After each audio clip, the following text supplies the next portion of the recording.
Good afternoon, everybody. Welcome again to a special edition of Friday Drinks. We're still at it. It's at When Vic Falls, it's a ZNPC. beautiful sunny day. Yeah, fantastic. I mean, I hear Harare, Joburg is extremely cold, but here the weather is fantastic, eh? Yep, Even great forgot that it weather. was winter. Yeah. Beautiful setting. So who's this guy who's actually on the show? Well, we'll let him speak for himself. Yeah, We're introduce very yourself. honored and excited to have. He's got a South African flag. Yes, certainly. And I've met this Zimbabwean for 3 days this week, in which I'm very honored. My name is Advocate Mtho Xulu. I'm the president of the South African Chamber of Commerce and Industry. And obviously, I'm a guest of the Zimbabwe National Chamber of Commerce at their annual congress as part of our sister chamber relationship that we maintain. All right. Is this your first time in Zim or? No, not at all, actually. Okay. Twice before in Harare, and obviously it's my second visit in the Vic Falls. Ah, So fantastic. beautiful, yeah. And have the guys been treating you well? Have we hosted you well? Oh, lovely. It's a great nation. It's warm people. Obviously being at the Vic Falls also makes it extra special because it's a uniqueness of Zimbabwe. So the hospitality, the support, the engagement as well has been lovely. So, time well spent. Oh, fantastic. You know what impresses me a lot about the South African business community and organizations like yours is the way that you have built a relationship with the government. You know, you are able to actually influence policy in a way that we seem to be utterly incapable of. North of the Limpopo. You know, I was always really struck by the story of, I think he was your fantastic. shortest lived Thank you Minister so of much. Finance. Minister of Finance. Right? We wake up one day, Nene's been fired. We have, I think his name was Van Rooyen. Yep. An unknown. There's Van actually back in Parliament now. A relatively unknown person in the world of banking and finance, and the business community absolutely lost their minds. It was clear that if that appointment stood, the rand could completely, could lose value and wake up at 30. And there was very aggressive engagement to the extent that within 48 hours, that appointment was reversed. And you had a much more market and business friendly Minister of Finance. I mean, such a development in our country is almost unthinkable. So how did you guys Does business wield that much power? or is it just Yeah. and how did you get there? Look, the thing is that obviously that I think the Des Van Rooyen case actually is probably the most extreme business lobby. Well, obviously he had his own circumstances because it has been a long-standing practice in South Africa that the finance ministry has a particular network in the domestic and international business community and markets. So I think there are some things that are based on relationships and networks, and it doesn't work if you suddenly shock that system. It's not necessarily peculiar to Des Van Rooyen. It's just really structural relationships with stakeholders. And I think we've learned the lesson that we must be careful when you deal with things that affect different policies and different circles, but still be conscious to the realities and the priorities of South Africa. But the South African business community, obviously, from an organized business point of view, we maintain our position very strongly. You'll remember that South Africa actually institutionalized what we consider social compacting. So through an organization called NEDLAC, which started out in 1995, and effectively it's a bargaining chamber of government, labor, and business. So everything of economic importance, government is statutorily obliged to engage the business community. Okay. And obviously, over time, you have a very strong private sector. So naturally, you have a high concentration of influence, resources, and interests. So the government is not necessarily the pace setter for the economy. The private sector is very resilient, very strong, and very organized. So the government then eventually cannot do without the private sector. It has had different iterations, different depending on the presidencies. Obviously, you would have seen, for instance, in the last few years, we've formed working streams in the presidency. to actually start influencing what we do on energy with Eskom, what we do on logistics with Transnet, and obviously the scourge of crime and corruption, which businesses dealing with it. So I think you're dealing with a highly resourced private sector, very organized, over and above the fact that government is statutorily obliged to engage us. We are a very strong community, and So, obviously sorry, we Advocate. put Sorry, pressure to on just take that. you back, Advocate. We have to oblige our hosts who have done a stunning job for us, and this is primarily ZNCC, and you're here on, on their invite. Maybe you can just tell us, because you've actually attended the 2 days so far, and in all the sessions you were there, and you were actually contributing, so you were an active participant. Maybe you can just give us a view of, what you've experienced and the level of engagement and what you think of ZNCC. Yeah, look, firstly, I must extend my congratulations to the ZNCC and its leadership. I think this was an extremely well-organized event. You measure an event of this nature based on the quality of the content, the richness of the contributions of the participants, and also the caliber of the speakers. So it was a very timely theme around sustainable industrialization. But yes, I think it was a well pulled off event. And the fact that you are still able to actually get business people out of their daily lives to come here and debate things of national interest also talks to the credibility of the organization as the voice of business. So I think it was well done, and I think we must maintain the culture of having a strong private sector and a very organized business community. Yeah, he's already picked up the local lingo. He was talking about Zig. Yeah, it's apparently there's a jingle, something what did they say? 1 Zig, 2 Zig, 4 Zig. I don't know. The jury is still out. Have you ever actually encountered the notes? I haven't yet. Yeah. I've had an occasion where I've actually seen the note. So okay, and you've transacted with the notes? Yeah, I have. And in your short stay, have you had occasion to interact with the local currency, or it's just been US dollars? No, look, it's still US dollars. I don't know whether because it's still newly launched, but I made a contribution, for instance, earlier that Zimbabweans must not worry too much about trying to convince themselves that ZIG is a real currency. I think they must allow the market to appreciate, and they must generate the confidence over time. I think obviously you're launching a currency in a state of a lot of other uncertainties about the Zimbabwean economy. It's going to be a tough sell. But no, I've not encountered it, and I think, but it's a right move. Eventually, every country must have its own currency, but you must not do it because you can do it. You must do it because you know what you are doing, and it must not be a self-serving process. But let's give it some time. But obviously, longevity, stability, credibility, certainty is going to be the testing points of what must happen. But yeah, so far so good. No. Yeah, with that, let's actually get into the deep end. We've just had an election in South Africa, and you had the ruling party, the former ruling party. What does that mean? 30 years of a dominant ANC, and it's now a former ruling party. What does it mean for South Africa? Look, I think I would also like to express the fact that thank God for the institutions in South Africa, that, as you are saying, the first and dominant ruling party can lose power, and life seemingly goes on. The graciousness of the president to accept defeat, and society continues. So I think we've entered into obviously a new chapter as South Africans, where party politics seem to be declining. Dominance of parties and personalities is on the decline, but it is a major shift. Because remember, the ANC is ingrained in the DNA of the democratic South Africa. So it's a big shift. We have to be careful what we can expect. All our networks in terms of lobbying government have always been linked to the ANC. Obviously, in the Western Cape, for instance, the DA has been running that province, so there is a different network. But yes, it's a very big thing. But I think it's an interesting thing because what's happening now is that you are having a society that can stand on its own. And nobody can take voters for granted. It has been proven now that you can lose power dramatically, but still have institutions that hold up society. Okay, so philosophically, I want to ask you this question. Does it mean the voters have decided because there's no clear winner? And then now we are told that you have a government of national unity.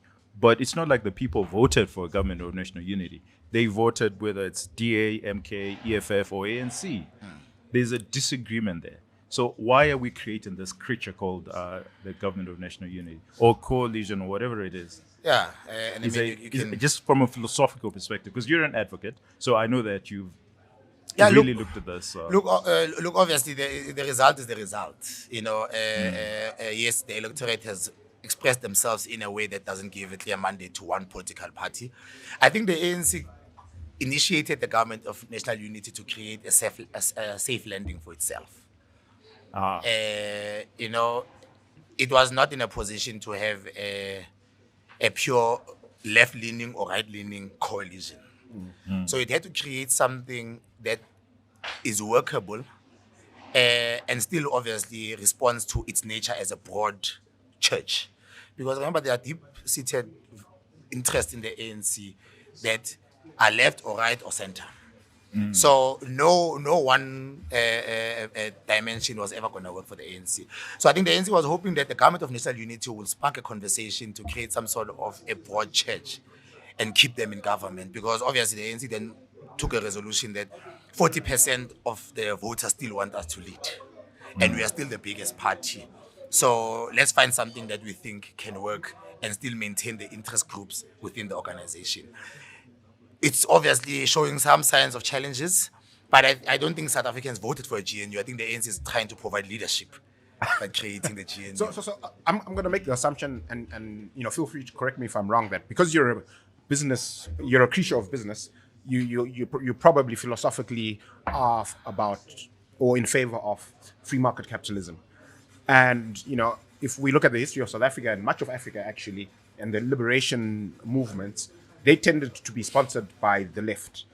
So I think one of the interesting facts about South Africa is that the first country that Nelson Mandela visited after winning the presidency was actually Cuba, because the Cubans had been had been partners with the ANC, significant partners with the ANC in their struggle to end apartheid, right? And Cuba is a very backward communist-led country with this ideology that is the antithesis of what we believe as free market capitalists. So I guess the question in my mind is, where is the average South African in that debate between far left socialism, wealth redistribution, what Malema calls radical economic transformation, and then those of us who are ardent free market capitalists, libertarians, in South Africa they've called themselves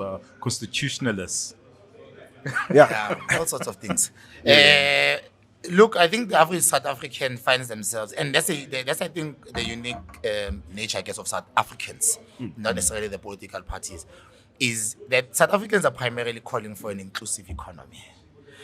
So the common man on the street is not an ideologue to say, I'm purely committed to the left or the right.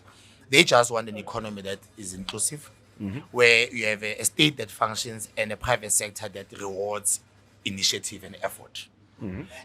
So most of the people, and I always say that the private sector is not even just us in organized business. The majority of South Africans are actually in the private sector, because people who are doing free market, their own businesses, independent consultants, are part of the private sector. So the common South African is hoping for a government that will still allow for private play while focusing on original key government responsibilities and that government must take care of. So there is no primarily huge debate about, insisting on left or right. You will also hear those parties that primarily are calling for a left movement. They're actually trying to respond to a need to be inclusive. Okay. So they want to participate in an economy that is highly unequal. So if you can deal with inequality, half of those left politics actually will fall away. Okay. Because people just want to be part of an economy. Well, I think the problem is the method, because they're talking about nationalization of mines and banks and land reform without compensation. Yeah. Look, it's good because we just come out of an election now, and we don't have to speculate about what the South Africans South Africans gave that kind of politics 9%. That's a You know, That's an important remark, yeah. I would not necessarily remark on, because the MK also ran on a similar ticket. So that'll put it at You know, that mindset at 25%? 22%. Yeah. 25. But also, I would not necessarily currently say those are the politics of the MK. Because remember, the MK only came out with their manifesto about a week before the elections. Yes. They had been remarking about, what they believe in. A lot of it was the President Zuma's personal views, really. How he thinks society should be post his presidency. So I would not necessarily say that as an organization they are built on those principles. I think they're still trying to figure them out. The EFF was very clear. I mean, they have cardinal pillars. They stand for that. Well, they've been around for 10 years, so we Yeah, know but, exactly what they stand for. And their message is just not resonating with 90% of South Africans. But only 9% of South Africans felt that those politics are good for the country. So it gives you a clear indication that it's not necessarily a method that is viable for South Africans. Obviously, no one is condoning the inequalities. And that's why we as business, for instance, always talk about inclusivity. And obviously... Growth with inclusivity. Growth with inclusivity, certainly. But I've always felt, and this is philosophical and perhaps we're at risk of getting into a rabbit hole, but the idea, my sense is that the challenge is not actually inequality. The challenge is poverty.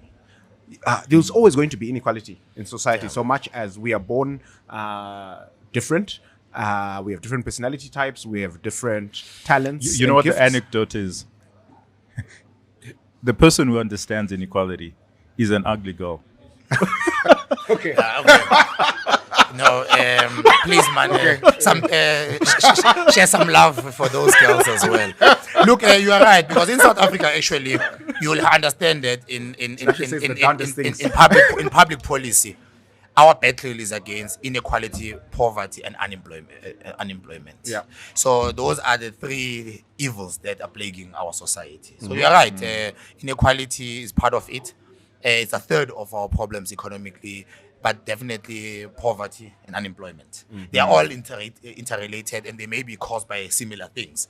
But you're right that inequality alone is not the problem. That the poverty levels and the unemployment levels, especially amongst younger people. Yeah, about 65% youth unemployment. No, it's unbelievable in a country as young as South Africa. So we need to deal with that, and that also talks about how younger people are accessing the economy. Okay. So let's talk about Ramaphoria. That actually happened in 2019. So business was extremely positive about Ramaphosa presidency. That was in 2019, and we saw the markets getting excited. Do you think that business is now sober? I mean, the markets have already reacted to the DA-ANC sort of coalition, where we saw the rand actually gaining. But is business sober enough on what Ramaphosa can actually deliver? Because Ramaphoria only lasted for 6 months. After that, it's been quite dismal. I mean, the rand went as low as 19.5 at some point. Yeah.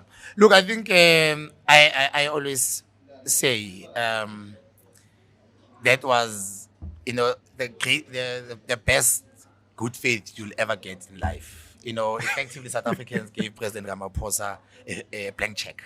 Everybody was excited. I think the last time people were excited and united in excitement for a president was when Mandela was elected.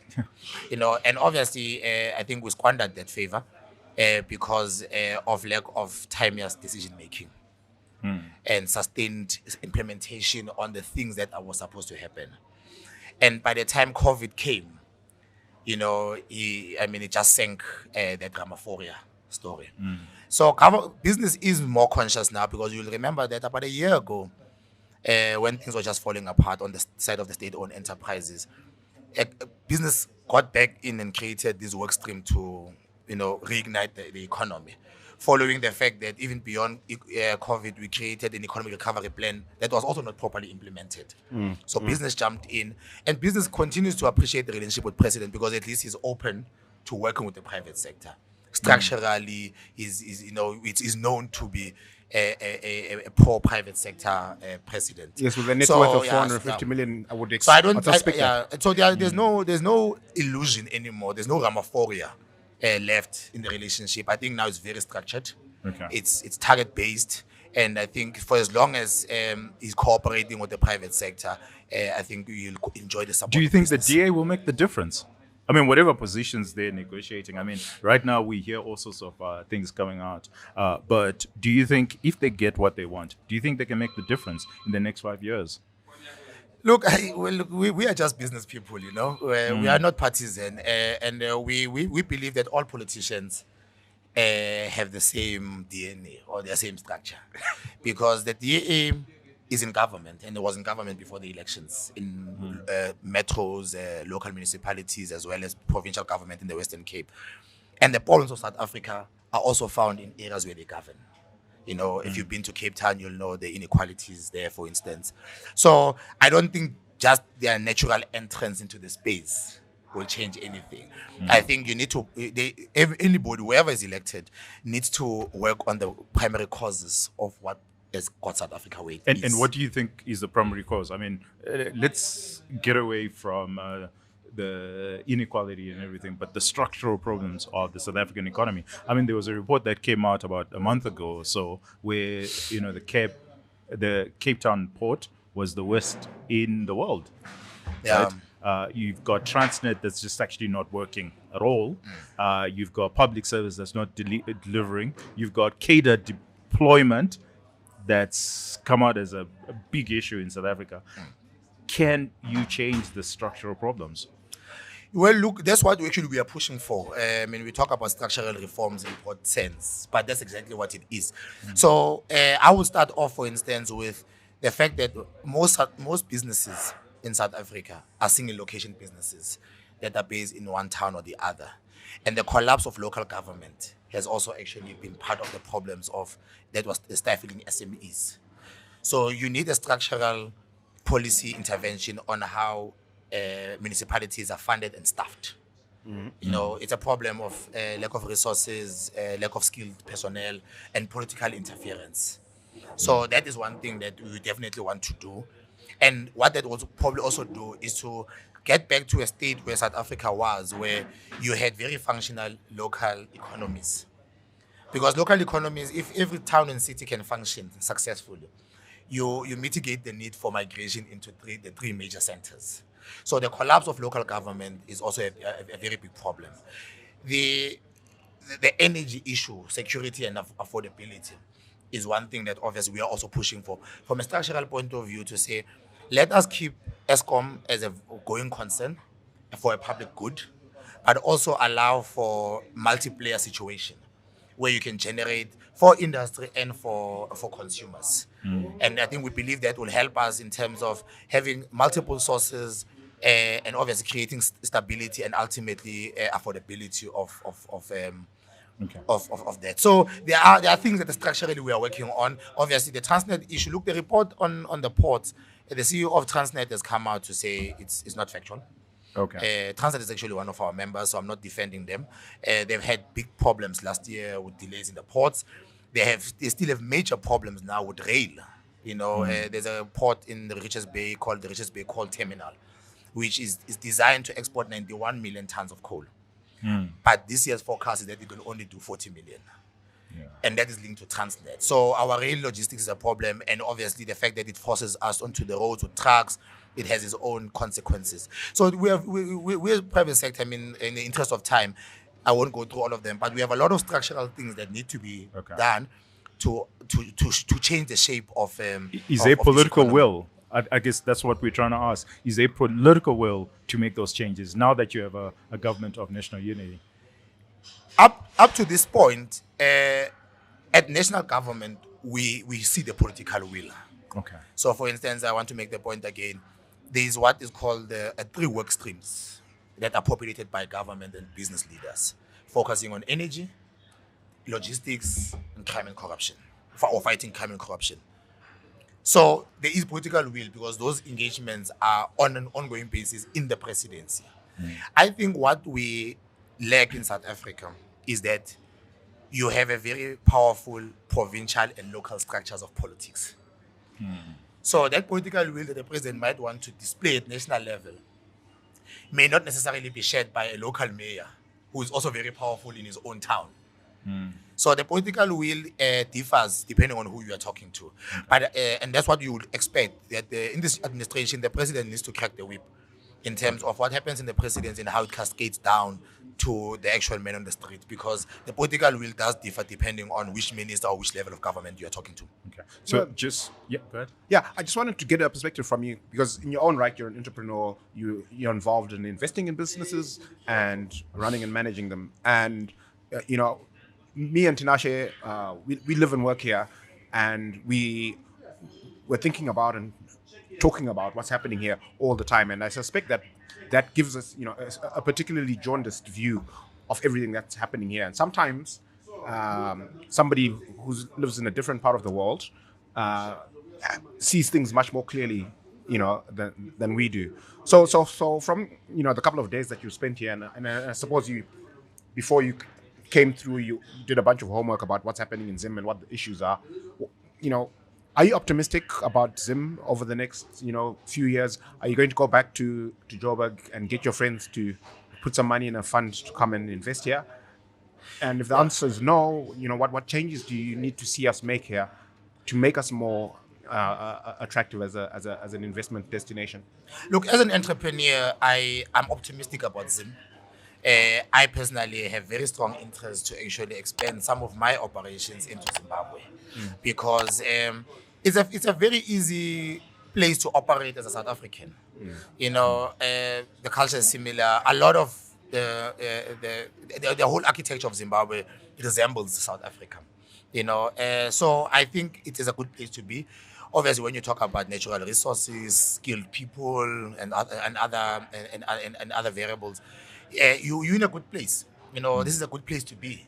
It's a good country, and that's why it breaks our hearts, my heart as well, the fact that you guys can't get out of the hole for so long, and you as Zimbabweans can debate that for yourselves. But yes, it's a lost opportunity, and it's also depriving us of a market that we so eagerly want to participate in. What needs to change is